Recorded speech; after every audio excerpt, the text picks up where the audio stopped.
Sunt Paul Olteanu și asculți Mind Architect, un podcast susținut de OTP Bank.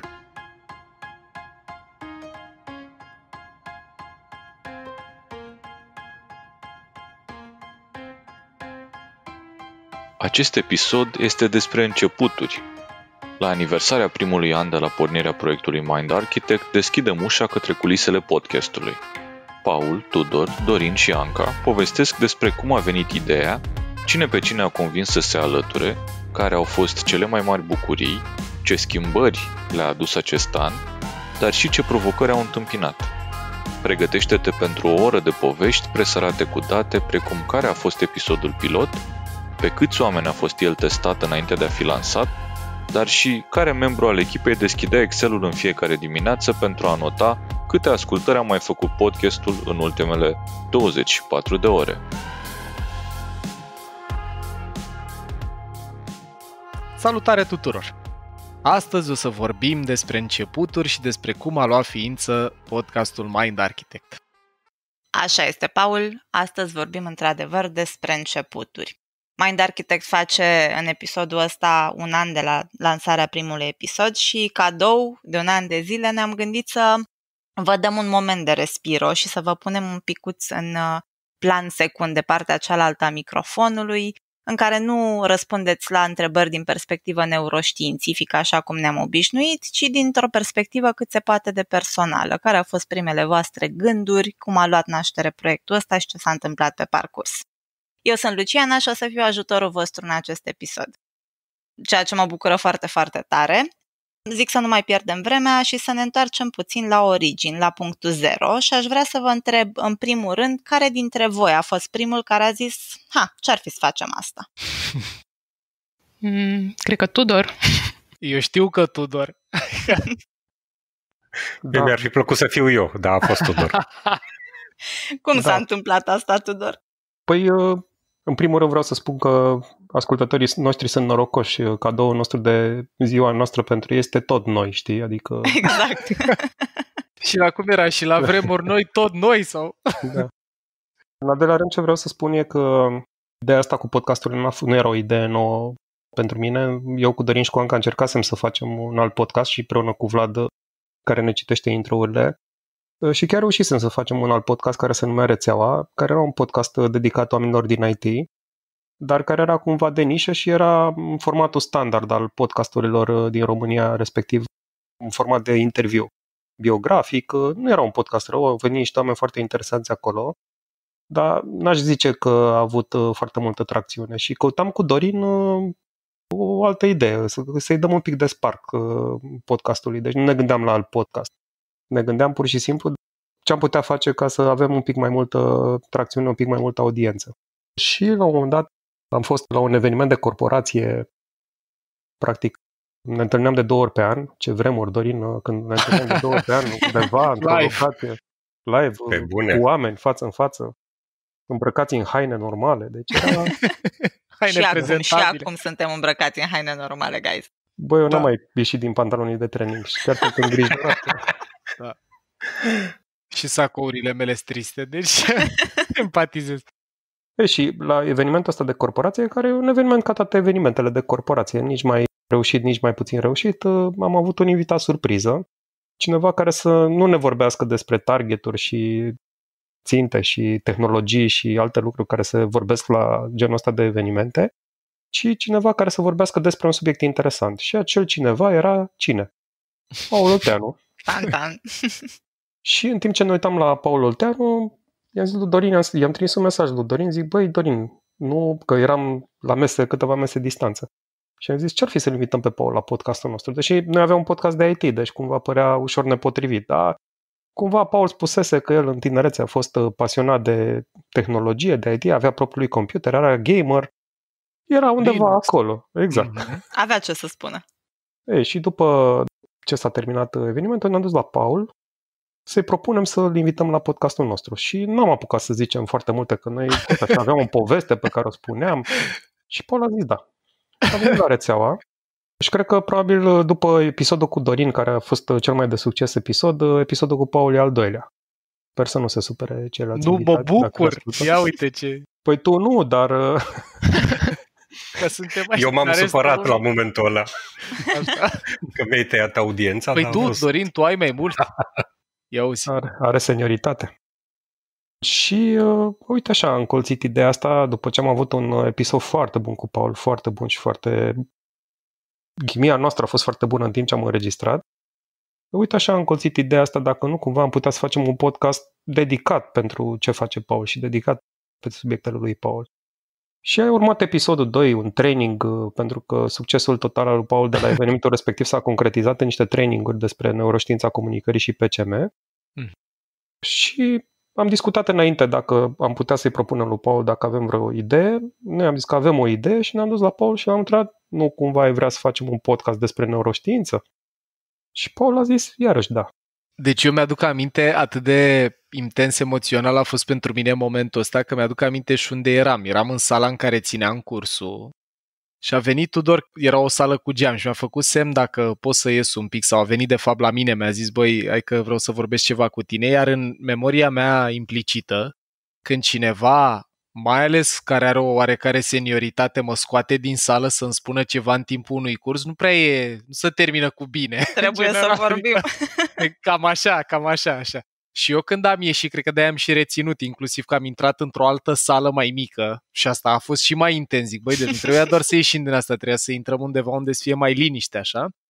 Și atunci m-a întrebat el, ce părere avea dacă am face un podcast? Și zic, păi eu nu mă pricep să fac asta. Păi nu trebuie să te pricepi tu, că ne pricepem noi.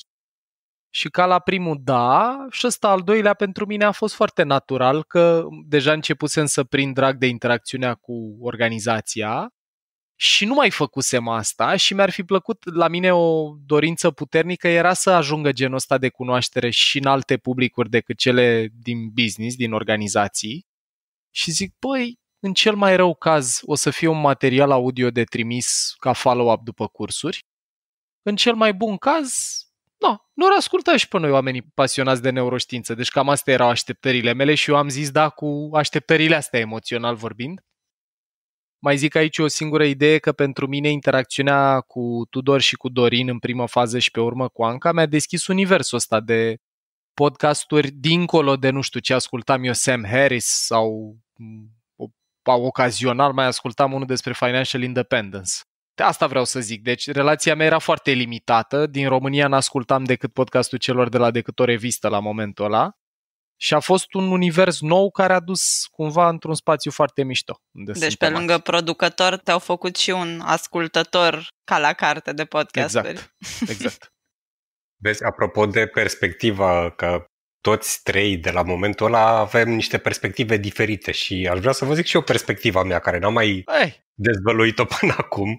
Deci la evenimentul de care povesteau Tudor și Paul, eram vreo 200 de oameni la un hotel cu ștaif din ăsta din București și, apropo, eu fusesem pe scenă înainte, adică eram cu organizația acolo, vorbisem, de aia când zice Paul că l-am chemat după aceea separat, eu am simțit așa un pic că, băi, oare ăștia ce vor de la mine?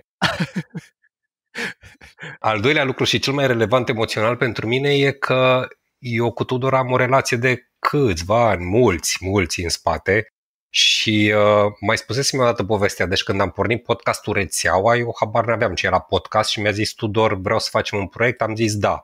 Deci eu față de Tudor am o tendință să zic da, pentru că și dacă nu înțeleg ce vrea și totdeauna experiențele care le-am avut au fost extrem de pozitive. Deci când a zis să facem primul podcast, nu știam despre ce e vorba, când a zis acum hai să facem un podcast cu Paul, nici n-am mai stat să-mi fac conexiuni, cum adică Paul la IT, la noi, a zis da, din prima.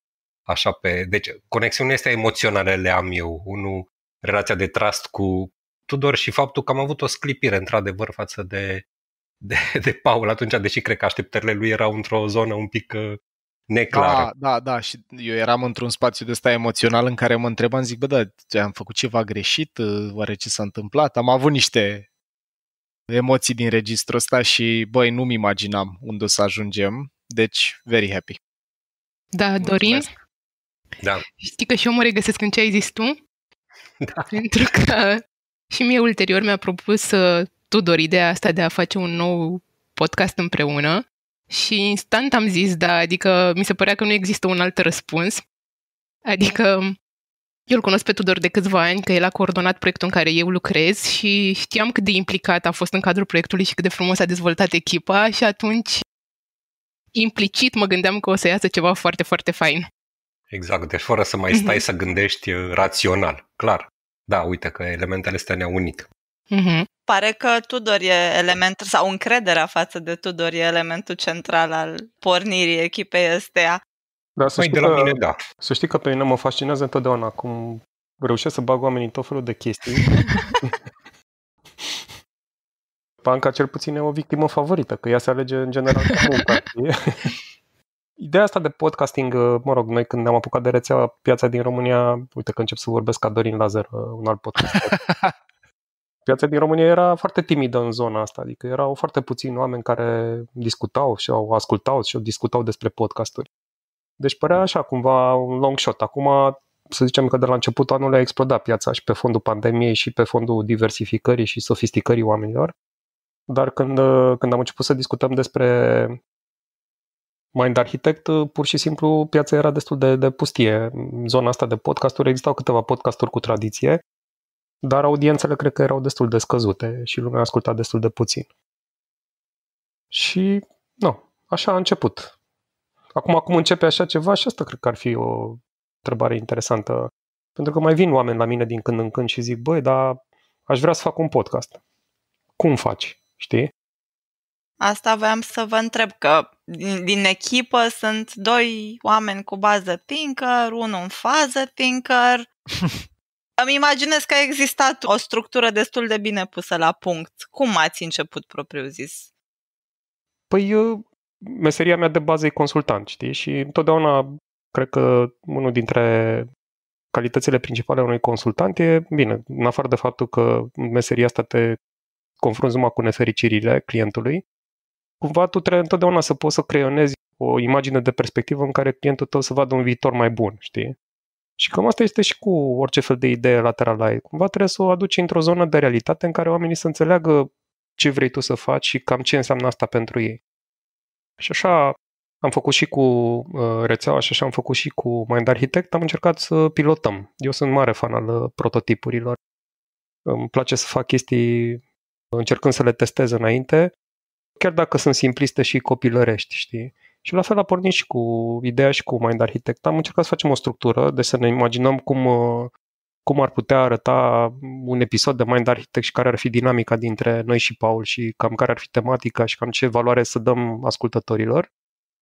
Formatul lui Mind Architect cred că e practic neschimbat de la început. E cam același, adică e un subiect central, Paul îl dezvoltă, noi dăm exemple, punem întrebări, într-un fel de relație din asta, studenți, profesori. Și la final tips and tricks. Și la final tips and tricks, care e o chestie foarte acționabilă pentru oameni. Încercăm să venim cu lucruri pe care oamenii să le folosească. Culmea e că ne folosesc și nouă, numai lor. Nouă vorbesc de mine, Dorin și de Anca.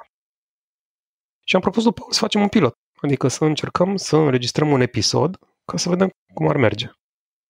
Și primul parcă pe care l-am tras a fost despre filtre. Da, a fost despre filtre pentru că la cursul de neuroștiința comunicării tu vorbești despre filtre în cursul respectiv. Mini-obsesia mea. E un exemplu foarte fain pe care îl dai tu acolo și eu m-am gândit că îl putem reproduce în limba română. E un exemplu despre cum creierul învață să recunoască sunete distorsionate.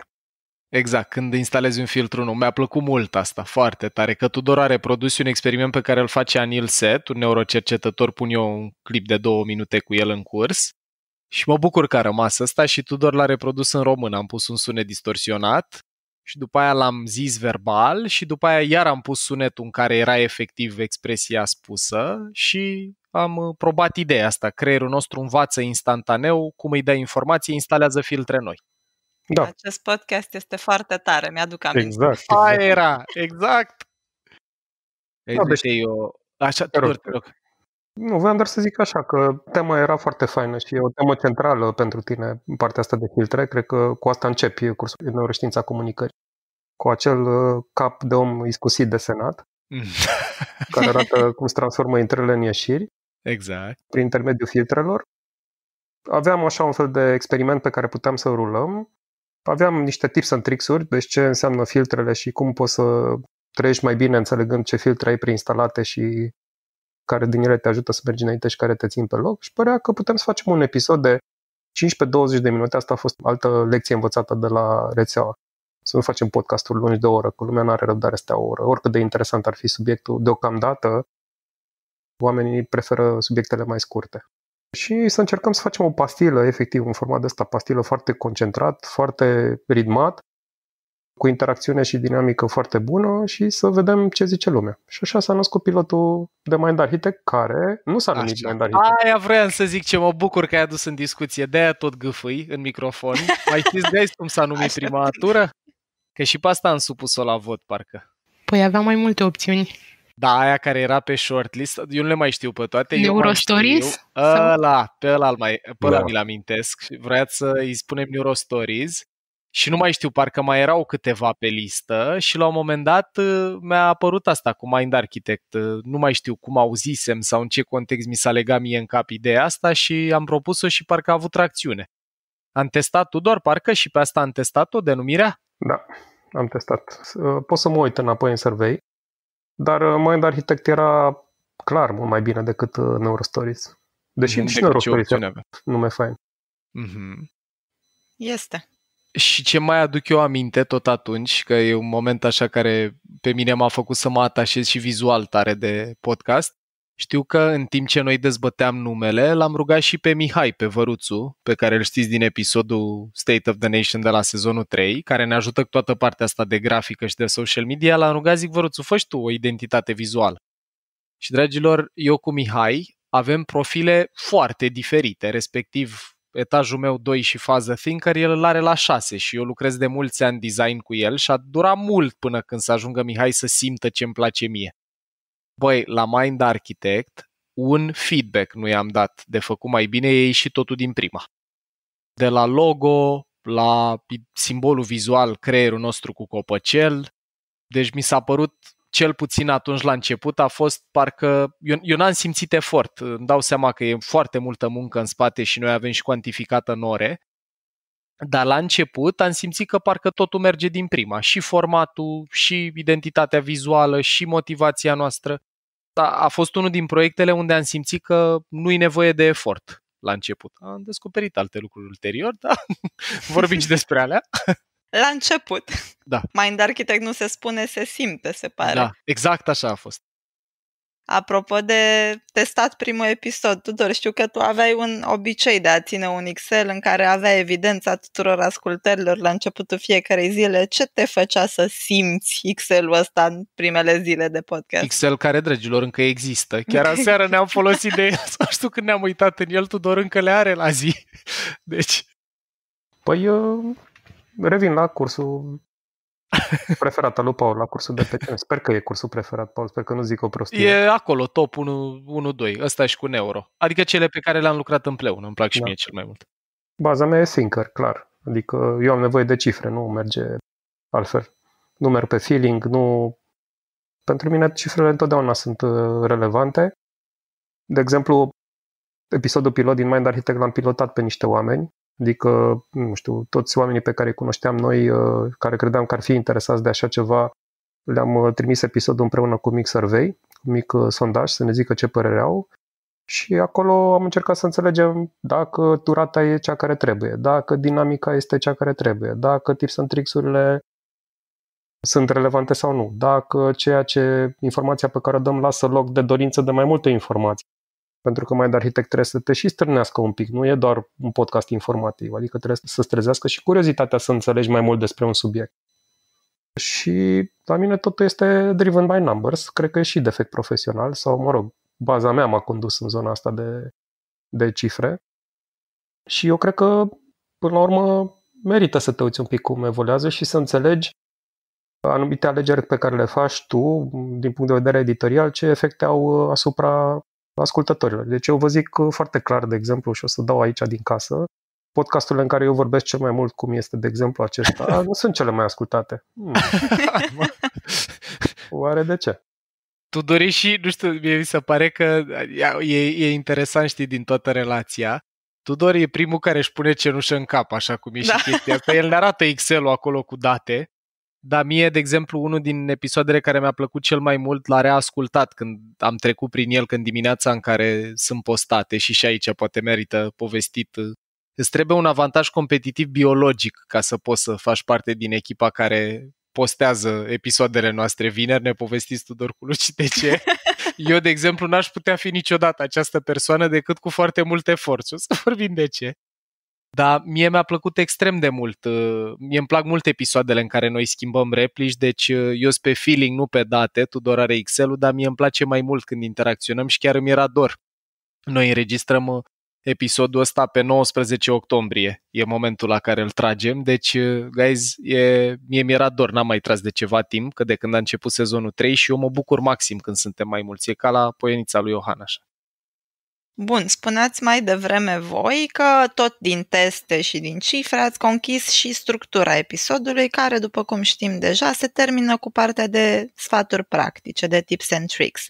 Știu că toate exemplele pe care le dați în podcast sunt exemple personale și aș vrea aici să vă întreb pe fiecare dintre voi, după cum ridicați mâna și vreți să împărtășiți, ce beneficii sau, din contră, dezavantaje v-au adus exemplele pe care le-ați dat în podcast, cum v-au impactat viața personală, familie și așa mai departe? Aș putea să încep eu cu impactul personal. După oftatul lui Dorin? Deci, primul și cel mai important e partea asta de vulnerabilitate, că în momentul în care vii cu exemplele personale, și am dat exemple personale și din viața privată și din viața de business, poate la început, în momentul în care nu știam unde o să ajungem și știm că te ascultă câțiva oameni, cercul de prieteni, că așa ne făcut în publicitate la început, cercul de prieteni, de cunoștințe, deja era sentimentul ăsta de vulnerabilitate și în momentul în care podcastul a crescut și numărul de ascultători a crescut, pentru mine a contat mult asta ca și impact. Eu am o vorbă pe care o mai zic când livrez cursuri de management, le spun noilor manageri ceva ce după aceea mi s-a dovedit că are impact. Le spun așa: conștientizați că oamenii cu care lucrezi te iau acasă și te discută la masa de cină cu partenerul lor de viață. Deci, principiul ăsta cumva m-a dus și în podcast, adică faptul că vin și spun niște lucruri și dau de la mine din viața privată sau din viața personală, oricum cei care lucrează sau cei care mă urmăresc le observă. Și a fost așa o conștientizare că dacă o spun și poveștile de exemplele personale au până la urmă o tracțiune foarte mare și un impact foarte mare asupra ascultătorilor, iar din partea celui care le povestește, eu asta am simțit, că mi-am asumat partea asta de vulnerabilitate. Ce frumos! Și aș rămâne tot la tine puțin, Dorin. Mă gândeam că voi sunteți practic toată familia implicată în proiectul podcastului. Știu că la un moment dat toți ați făcut cursul de PCM al lui Paul. Ne povesteai tu la un moment dat, momentul în care ți-ai dat seama că și tu și soția ta, Dana, aveți aceeași bază, și anume aceea de Harmonizer. Da, păi aici, că tot povesteam la începutul episodului momentul întâlnirii cu Paul și cum am pornit, aș vrea să pun și niște date. Adică noi, întâlnirea, când l-am văzut pe Paul prima dată, a fost undeva în martie 2019 și noi am publicat primul episod în noiembrie. Adică, da, deci ca să fiu foarte specific, a fost exact în 12 sau 12 martie a fost când noi ne-am văzut prima dată. După 12 martie, cum zicea și Tudor, noi am făcut cursul de PCM cu Paul. Eu l-am făcut în 1 august, dacă mi-aduc bine aminte, și am venit acasă atât de încântat încât le-am povestit alor mei, Danei și lui Dani, cât de încântat am fost. Ei au zis, ok, hai să facem și noi testul. Am vorbit cu Paul, mi-a trimis link-urile să facă testul. Ei nu făcuseră cursul. Când am văzut rezultatele lor și am văzut că sunt bază Harmonizer și înțelesesem un pic despre ce-i vorba și când am văzut că baza Danei este tot Harmonizer, Când am venit acasă, exact, deci când am venit acasă atunci cu foaia listată, pur și simplu am îmbrățișat-o și am zis, Harmo! Da. A avut un impact foarte mare. Și da, suntem implicați din momentul în care a văzut și Dan, a zis, ok, am înțeles, am citit împreună rapoartele, vreau și eu să fac cursul ăsta. Deci atâta perseverență a fost din partea ei, încât la un moment dat l-a făcut și ea, a avut ocazia să-l cunoască pe Paul, s-a implicat în proiect și cum energia de acasă, noi suntem 3, pe lângă cele 2 animale de companie. Așa. A venit și Dani din urmă și a făcut și el testul și a văzut că este thinker. Și cursul? A început să povestească cu echipa și a văzut că și Anca și Tudor sunt thinkeri. Și cursul l-a făcut după aceea și uite așa, într-adevăr, deci noi am intrat all in.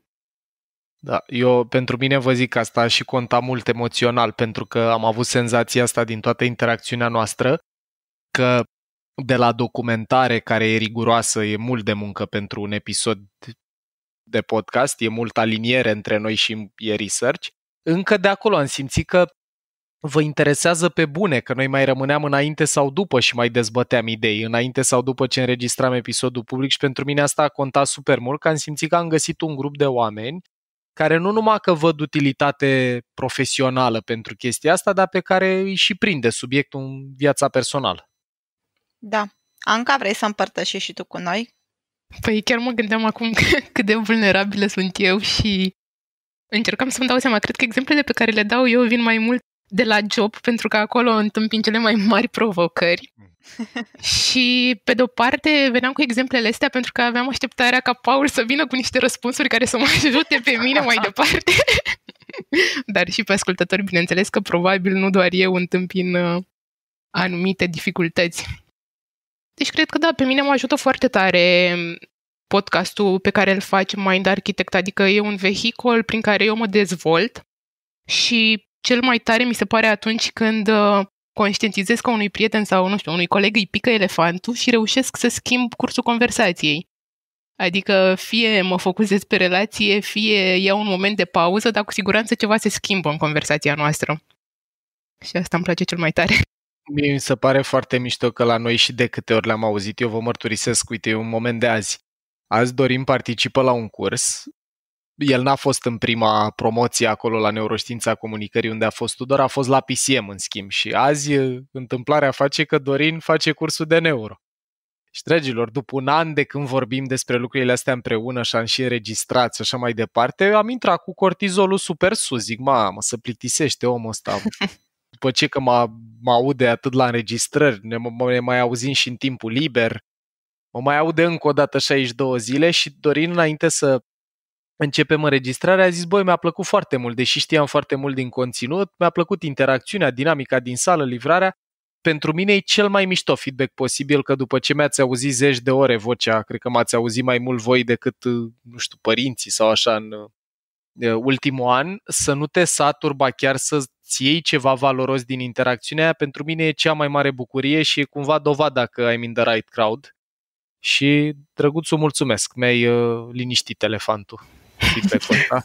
Eu mă bucur că am avut prezența de spirit să-ți spun că consideram că ne cunoaștem așa de bine.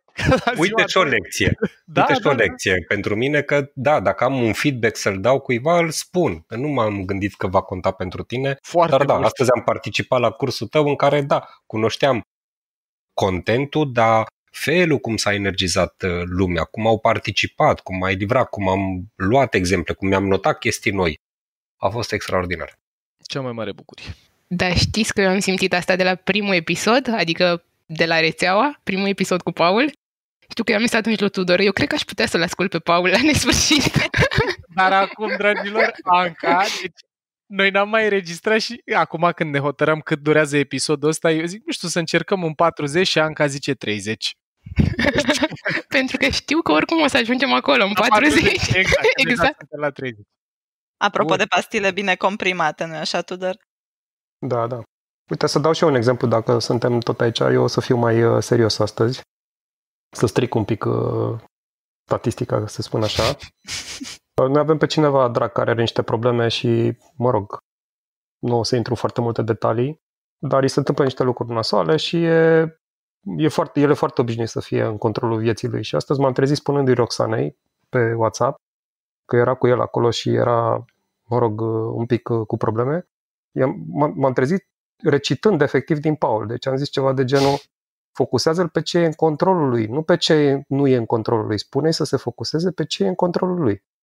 Chestia pe care am reținut-o la Tips and Tricks, dacă mai ții minte, Paul, în episodul despre ce să faci în pandemie. Știi că dacă simți că realitatea fuge de sub picioarele tale și că totul se rostogolește și că te duci la fund, cel mai simplu este să te focusezi pe ce poți controla. Oricât de puțin e mai bine decât să te focusezi pe ce nu poți controla și să lași mintea ta să umple golurile cu scenarii apocaliptice.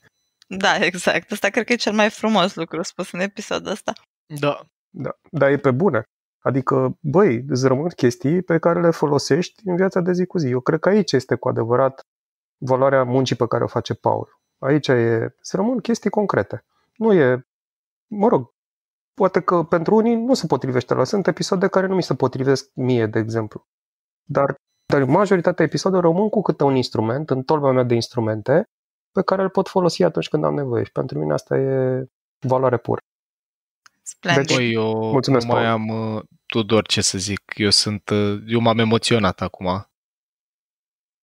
Păi, faptul că vreau să vă zic și eu, uite, vedeți, când mă emoționez îmi găsesc greu cuvintele. Vreau să vă zic că pentru mine de departe cea mai mare bucurie, dincolo de impactul ăsta pe care îl simt și mă bucur că l-aud și de la voi, pentru mine de departe cel mai mare plus e că ne-am împrietenit noi, oamenii din echipa asta, pentru că iată, dincolo de momentele când înregistrăm, petrecem și weekenduri împreună, ne vedem la Brașov, la Tudor, înainte de înregistrare o întrebam pe Anca cum i-a fost drumul. Adică simt că a apărut în jurul proiectului ăsta o comunitate și niște oameni cu care îmi place să și fiu prieten, ceea ce pentru mine la câte zeci sau sute de persoane întâlneam în cursurile de sală. Guys, eu vă mărturisesc, sunteți cei mai buni noi prieteni ai mei. Pentru că în afara lor pe care i-am de 15 ani de când eram, nu știu, în facultate sau așa, eu nu am mai avut fizic timp, dat fiind volumul de muncă din activitatea asta, să păstrez relația cu mulți oameni noi. Și mă bucur că la un an de Mind Architect, nu numai că, cum să zic, mă bucur și mă gândesc cu drag când avem de trăit ceva împreună, fie că e înregistrare, fie că e get-together cu echipa, dar simt că mi-e dor de voi în momentul în care nu vă mai aud sau nu mai înregistrăm sau așa, ceea ce pentru mine e ceva foarte rar și e principalul lucru pentru care vreau să vă mulțumesc. Foarte frumos spus, Paul. Eu aveam în plan să vă mai întreb și ceva legat de momentele de revelație, căci sunt foarte mulți oameni care ne împărtășesc că pentru ei podcastul aduce de multe ori momente de revelație. Atunci când ascultă, încep să facă conexiuni, dar cred că ați răspuns absolut fantastic, cu mult înainte să mă gândesc eu să adresez întrebarea. Mulțumim, Luci. Așa, o să vă rog să împărtășiți puțin cu noi și momente pe care, hai să le numim challenge-uri în dezvoltarea podcastului. Sună foarte frumos ce descrieți voi până acum, dar sunt convinsă că au fost și momente în care v-ați dorit să nu mai trageți următorul episod sau știu eu, erați mult prea obosiți ca să faceți o documentare. Împărtășiți din ele cu noi? Măi, aici dacă îmi dați voie. Te rugăm. Eu am... Deci ăsta este un proiect side, așa, este un proiect adițional pentru mine, pentru că am full-time job și cumva îl fac seara și în viața de familie, faptul că aveam proiecte care îmi consumau timp, am așa o vorbă, că trebuie să-ți iei bilet de voie de acasă ca să poți să faci, nu știu, să mă duc la o întâlnire. Și acum, profit de faptul că e și Dana cu noi aici, am simțit susținere, adică faptul că am avut o provocare și a fost un pic de teamă pentru mine, că aoleu, mă bag într-o chestie și sigur îmi mănâncă din timpul personal și o să am probleme, nu m-am gândit de prima dată că o să vină și familia după mine, dar faptul că a fost într-adevăr timp mult și că Dana după aceea, de când a văzut că a venit proiectul ăsta, m-a susținut foarte mult și a fost tot timpul un background. După aceea s-a și alăturat și pentru mine a contat foarte mult că mi-am eliminat teama asta, că cumva în mintea mea era că fac un compromis de la viața de familie ca să lucrez ceva, ceea ce până la urmă s-a transformat într-un proiect comun unde l-am adus efectiv în viața personală. Și provocarea asta de a petrece timp cumva tot pentru job, așa îl vedeam eu că îl prezint în fața familiei, s-a transformat în ceva ce efectiv, noi fiind amândoi morning person și eu și Dana ne începem diminețile poate vorbind de concepte din astea de neuroștiință, de ce mai facem pe parte de Mind Architect și ne încheiem seriile târziu înregistrând. Și asta pentru mine a contat foarte mult. Adică dintr-o provocare s-a transformat într-o oportunitate și chiar o rog și pe Dana să-mi spună dacă numai eu o văd așa sau dimpotrivă. Aș zice că e o pasiune comună. Adică aș zice că am reușit să ne găsim timpul nostru, făcând ceva ce ne place, ceva care ne ajută și în relația de cuplu și în relația de familie. Și este o chestie foarte mișto, zic eu, ca un cuplu să-și găsească o activitate în afara serviciului. Nu neapărat asta, dar așa și, o văd, ca uite, un timp bun petrecut împreună. Eu ce pot să spun legat de voi, care e bucuria mea și iar îmi întărește ideea că e the right crowd, echipa asta trăiește proiectul ăsta, nu doar îl face. Băi, deci de fiecare dată când ne vedem și în timpul liber, nu știu, în weekend la masă sau ceva, oricând e ceva de neuro, un test, un ceva, Dana zice vreau și eu. Hai și noi, vreau și eu. Deci mi se umple sufletul de bucurie când văd că nu e doar în fața microfonului energia asta, e o preocupare și o curiozitate autentică și eu cred că dacă n-ar fi avut componenta asta, nici nu cred că puteam să-l facem. Adică la câtă muncă, la cât efort e necesar, cum descriei, Dorin, mai ales după jobul full-time pe care îl avem fiecare, cred că asta a putut face diferența pentru echipa noastră și de asta cumva mie mi se pare că ăsta e fix genul de proiect care iese când se aliniază planetele. E greu să reproduci așa ceva și să fii sigur că ți iese. Pentru că sunt tot felul de variabile din astea, de la personalitate, la preocupare, la moment în viață, care la noi s-au aliniat foarte frumos. Anca, Tudor, pentru voi care au fost greutățile cele mai mari? Eu am intrat în podcast din sezonul 2 și teama mea cea mai mare era că exemplele care veneam eu în episoade nu erau neapărat utile pentru ascultătorii cu o experiență mai vastă. Dar cred că am depășit repede această teamă, adică și feedback-ul primit pe parcurs m-a ajutat super tare. Dar mă stresam un pic înainte de episoade și mă gândeam că dacă cumva vreun exemplu nu e relevant sau nu știu. Uite, și mie de asta eu simt nevoia să mă leg, Anca, de ce spui, ca să le mulțumesc tuturor oamenilor care și au timp și energie să ne scrie câte o vorbă, una de bine, una de mai bine, pentru că, băi, e nevoie de curaj și, cum zicea și Dorin, de vulnerabilitate să vii și să spui ori viața personală, ori viața profesională sub lumina reflectoarelor cumva. Și vreau să zic asta pentru voi care ne ascultați, guys, contează mult și vă mulțumim tuturor celor care ne-ați dat feedback până acum, că ne-a hrănit foarte tare. Atât când ne-ați spus, băi, am înțeles ceva despre mine, mi s-a îmbunătățit relația sau m-a ajutat cu copilul sau, mă rog, cu părinții sau cu orice alt public relevant, dar și când ne-ați spus, băi, vedeți că, uite, pe site e indexat postul cu tare, n-apare și pe mobil, adică faptul că avem o comunitate care simte nevoia să contribuie cu genul ăsta de recomandări fără să-i rugăm și că la formularul de feedback pe care l-am postat ne-au răspuns 350 și ceva de persoane, mie mi se pare absolut grozav și cel mai frumos feedback pentru care eu nu pot să nu vă mulțumesc chiar în episodul ăsta aniversar. Știu că o fac mereu, când ne scrieți încerc să-mi găsesc timpul să răspund, dar vreau să vă spun aici, ne-ați dat mult combustibil în a continua și în a ne găsi energia să venim cu idei, să documentăm, să înregistrăm, să tăiem, să tot ce presupune. Păi și mie mi se pare chiar o dovadă mare de încredere asta. Și pe lângă mesaje și feedback-ul bun dat, adică mi se pare super tare și atunci când văd că oamenii șeruiesc episoadele noastre. Nici nu mai zic. Da. Acolo. Eu nu-mi imaginam de la pilotul nostru în care ne gândeam că ne vor asculta prietenii din cercul extins, Friends of Friends maxim, că o să ajungem în mai puțin de un an. Cred că la momentul la care publicăm episodul o să avem 600.000 de descărcări. Ceea ce mie mi se pare e mult peste orice îmi puteam imagina și dincolo de numere, că în ăsta n-am vorbit așa mult numere în discuția curentă, e senzația asta că niște oameni sunt atinși și apropo de filtrele, Tudor, de care vorbeai, li se schimbă filtrele după 20 de minute de expunere la interacțiunea cu ideile tale, este cel mai mișto sentiment. S-a urcat pilotul în avion și a zburat sus. Da, exact Da. așa.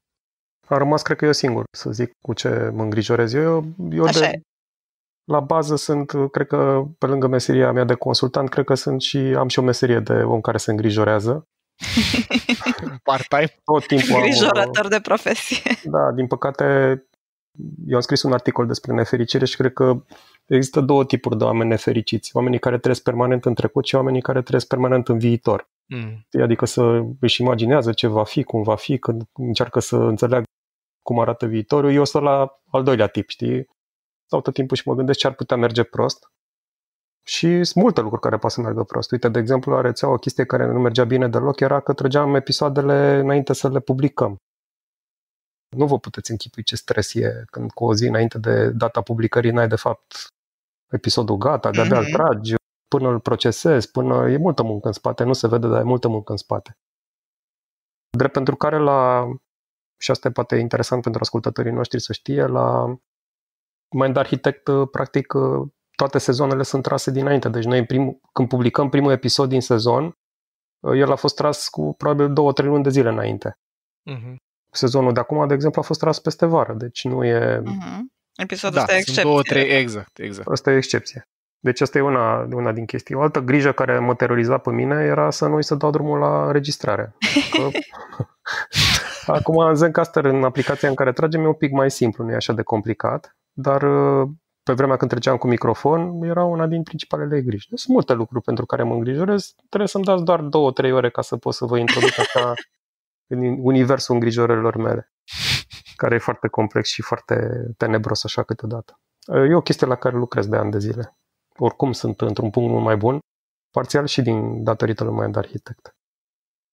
Îți mărturisesc, Tudor, că la mine se adaugă la îngrijorările tale, știu că tu ești foarte morning person, la mine se adaugă și îngrijorarea că nu voi auzi alarma la 5:45 când se postează episodul vinerea. Și iată, dragilor, motivul pentru care nu oricine poate face parte din echipa care postează episodul, pentru că eu, de exemplu, aș muri dacă ar trebui să postez la ora aia. Mie, dacă mă scol înainte de 7, îmi vine să vomit fizic. Eu sunt night owl, apropo de episodul nostru despre somn. Pot să trag la 11 noaptea sau la 12, dar dacă trebuie să mă scol înainte de 7, mor. După 7 nu mi-e bine oricum. După 9 începe să fie bine. Și când Tudor s-a oferit inițial să facă el asta și să le posteze pe site, mi-a luat un bolovan, cum să zic, deci aveam mai mari emoții că trebuie să mă trezesc dimineața să postez decât că nu o să placă conținutul. Ca să vă imaginați ce calvar era pentru mine asta și într-adevăr, deci în prima fază Tudor și acum în tandem cu Luci, în fiecare vineri alarma sună ca oamenii care la momentul ăla plecau la job în noiembrie anul trecut, urmau să intre în trafic vineri să aibă un companion și acum, la cafeaua de dimineață, poate până când intră în problemele de treabă, să înceapă ziua cu o pastiluță de €1. Vezi, am creat un obicei. Și acum nu o să mai pot, știi, exact. Că chiar mi-a scris cineva, e vineri, nu mai publicați nimic. Da. La ce oră? Nu, dar chiar cu obiceiul. Obiceiul că noi în rețeaua făceam ședințele de redacție, mai țin minte Tudor, la 6 dimineața. Că noi eram morning person amândoi și ei mai morning person. Exact. Noroc că nu aveam, senzație de vomit sau din astea. Era normal pentru noi. Da, ne-am adaptat. Eu la provocări vreau să vă zic o idee pe care am avut-o. Eu cea mai mare frică pe care am avut-o și vă mărturisesc că a fost lupta mea cu mine mulți ani, nu doar perioada Mind Architect. Eu toată viața am fost cel mai tânăr de peste tot. Adică cel mai tânăr utilizator de Linux înregistrat din România, cel mai tânăr, nu știu, habar n-am, bursier la un program de leadership creativ sau așa. Și asta a fost și frumos, că, mă rog, m-am simțit bine să simt că am avut checkpoint-urile astea, având și bază promoter, am fost primul, am fost cel mai tânăr, am fost nu știu ce. Dar la noi, stresul meu era că e posibil să ne asculte oameni din profesie medicală, de exemplu, sau oameni care chiar sunt neurochirurgi sau altceva și eu înțeleg temele astea suficient de bine cât să le pot operaționaliza, să ajut oamenii cu care lucrez în mod normal training sau coaching să se folosească de descoperiri din neuroștiință să-și îmbunătățească viața, echipa, organizația. Dar nu simțeam că știu destul, mai ales în noiembrie când ne-am apucat noi, cât să, cum să zic, fie plăcubil și de încredere podcastul nostru pentru oameni care în capul meu, cu filtrele mele, erau de meserie. Iară trebuie să trimit o mulțumire către public și acum că am pus și vulnerabilitatea pe masă, deci faptul că am primit mail-uri de la medici sau de la oameni care sunt neurochirurgi sau, mă rog, neurologi sau lucrează în profesii care studiază creierul mult mai riguros, cel puțin din perspectiva anatomică. Dragilor, pentru mine a contat mult și iar într-o țară care trăiește un mare vid de apreciere. Noi când vedem lucruri care ne plac, nu prea știm să lăsăm scrisorele cu felicitări, cu vă mulțumesc, cu să luăm o cafea omului care mătură strada sau care, nu știu, curăță toaleta. Pentru mine a contat maxim că v-ați făcut timp și ați trimis mesajul ăsta. Eu am trăit un pic cu sindromul impostorului la început, până când, mă rog, mi-am dat seama că ce prezentăm noi aici e util pentru oamenii care vor să-și ia ceva, nu este de calibru de jurnal științific. Nu ne-am propus niciodată să mergem acolo, dar pe mine m-a stresat asta, mai ales că veneam cu complexul ăsta de sindrom al impostorului din cu totul alte registre ale vieții mele. Voi cred că vă aduceți aminte, guys, de fapt nu m-ați prins chiar atunci, dar era o vreme când eu nu călcam la vreun training fără să fiu îmbrăcat în costum, nu în sacou, în costum. Și mi-aduc aminte că la întâlnirea noastră în martie 2019 la hotelul luxos, venisem așa, în Adidas, cu un sacoaș, cu ceva, deci eram pe panta de vindecare, dar am avut niște filme emoționale așa intense pe tema asta și mulțumesc și ascultătorilor și mulțumesc și vouă că îmi spuneați, băi, Tudor știu că îmi spunea, deci nu trebuie să placă tuturor, noi o facem pentru un anume public, deci m-a ajutat mult coaching-ul ăsta de care am avut parte de la voi. Și vă mulțumesc tare că în momentele astea de îndoială mi-aduc aminte și la înregistrări pentru mine cât a contat faptul că v-am simțit acolo. Băi, am stabilit că înregistrăm atunci și cumva, și dacă după vorbit 8 ore la un curs nu prea mai aveam eu mare chef să o iau de la capăt într-o înregistrare audio, atât energia pe care au avut-o Anca, Dorin și Tudor, cât și, cum să zic eu, asumarea asta, că am zis, am zis că facem asta împreună, hai să o facem. Pentru mine au contat mult de tot. Mind Architect fiind de departe proiectul care a cerut cea mai multă perseverență din viața mea profesională de până acum. Eu nu duc bine chestii cu obiective pe termen foarte lungi, că am perseverența la etajul 5 al personalității, dar voi ați reușit să faceți atât structura, cât și tematica, cât și modul de lucru într-o manieră care a mers bine cu personalitatea mea. Tragem un episod, îl lansăm, ne bucurăm, vedem ce simțim și pofta, venim mâncând. Ne apropiem de final. De fapt, după regulile Ancăi, cred că l-am depășit de ceva vreme. 10 minute? 20. 20. Da, 20, corect. Da. Dragilor, mie mi-e clar că un an după ce s-a pornit proiectul ăsta există niște rezultate de care cu toții suntem mândri, există multă recunoștință pentru oamenii care ascultă podcastul și care ne dau feedback constant, care ne spun la rândule cum le-a impactat podcastul viața și ce momente de revelație au avut ei sau ce noi învățăminte și-au luat. Aș vrea să aduc un ultim lucru în discuție care nu are legătură cu podcastul. Astăzi se întâmplă pe 30 octombrie, când lansăm noi episodul ăsta aniversar, să mai fie și 5 ani de la un moment care a marcat istoria României, și anume incendiul de la Colectiv. Și aș vrea să adresăm puțin subiectul ăsta în încheiere din perspectiva noastră, din perspectiva felului în care încercăm noi să schimbăm lucrurile puțin câte puțin. Dragilor, eu vreau să vă zic o idee care e foarte apropiată de mintea și de sufletul meu și cu călărețul și cu elefantul. Eu cred că, în general, în organizații, în echipe și în viață, ai două opțiuni. Să încerci să schimbi realitatea exterioară, care pentru mulți oameni, inclusiv prieteni de-ai mei după colectiv, a însemnat să plece din țară. Opțiune legitimă, din punctul meu de vedere, știindu-le și situația cu copii mici, cu nevoie de sistem sanitar performant și așa mai departe. A doua opțiune e să încercăm să schimbăm filtrele noastre și schimbând filtrele astea duce la modificări de comportament care, în timp, duc la schimbarea realității. E fix desenul și cheia cu filtrele de care vorbea Tudor mai devreme.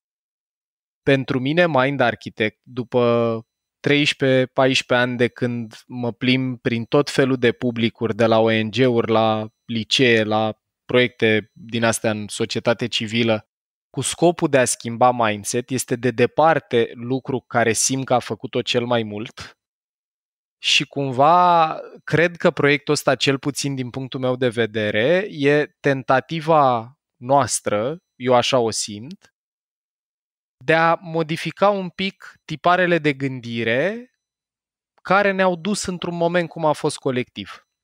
Eu am revăzut de curând pe repeat documentarul de la Recorder, al căror podcast și canal îl recomandăm foarte tare, redacția Recorder. 30 de ani de democrație, foarte bine documentat ăsta și acolo nu e ideea mea, e ideea, cred că Cristian Tudor Popescu a spus-o în documentarul ăsta, a spus că la colectiv a avut loc un fel de conștientizare în masă că dacă nu aleg să mă implic, indiferent că eu am un job călduț și o situație de viață confortabilă, ăștia ne omoară fizic. O să murim arși ca niște șobolani, cred că s-a exprimat Cristian Tudor Popescu. Și deși e dură exprimarea asta, eu de fiecare dată când dăm record, undeva în spatele capului meu, în subsol, stă ideea asta că în momentul în care cuvintele astea ajung la mintea unor copii de 14 ani, a părinților lor, care poate înțeleg că bătaia nu e ruptă din rai sau că emoțiile contează, la urechile unui manager care poate să înțeleagă că vulnerabilitatea nu e slăbiciune, e fundament pentru cooperare, la urechile unor parteneri de viață care poate să înțeleagă că există și o alternativă non-violentă la a-ți exprima nevoile, eu simt, și subliniez verbul simt, că la propriu contribui la o țară mai bună. Și de asta poate că pare discurs de marketing, dar de fiecare dată când vă mulțumim pentru un share pe Anchor, pe Spotify, nu contează, eu vă mulțumesc pentru că în felul ăsta simt că poate, cu Manta, cu ajutorul unui share, am mai atins niște filtre. Ori dacă vă uitați la toate episoadele din sezonul 1 până la finalul sezonului 3 și la ce vă urma, o să vedeți că toate tematicile astea asta își propun, să ne ajute să fim mai conștienți de noi și să avem relații mai bune cu cei din jur. Pentru că fiind mai conștienți de noi, dragilor, și cultivând relații mai empatice și mai pline de compasiune, schimbăm organizațiile, echipele, orașele, comunitățile și țara în care trăim. Pentru mine, Mind Architect e despre a schimba lumea în care trăim prin a schimba filtrele celor care cred și ascultă genul ăsta de conținut. Foarte frumos spus, Paul. Doar un pic să mai spun peste asta, că într-adevăr eu rezonez total cu ce ai zis și poate faptul că m-a și prins în momentul ăsta de conștientizare, momentul vieții în care mă uit mai mult către valori de tip semnificație, valori de tip, nu știu, similare cum ar fi, nu știu, o planetă mai verde sau salvarea balenelor, efectiv faptul că contribui și contribuim împreună către o țară mai bună, către o comunitate mai bună din care face parte, este un sentiment înălțător și de împlinire pe care îl împărtășesc. Vă mulțumesc foarte mult, guys, și mulțumim tuturor. Vă mulțumim maxim, dragilor, atât vreau să vă mulțumesc vouă că după un an sărbătorim momentul ăsta împreună. Mi-ar fi plăcut să avem așa și un pahar de șampanie, să ciocnim aici cu ascultătorii.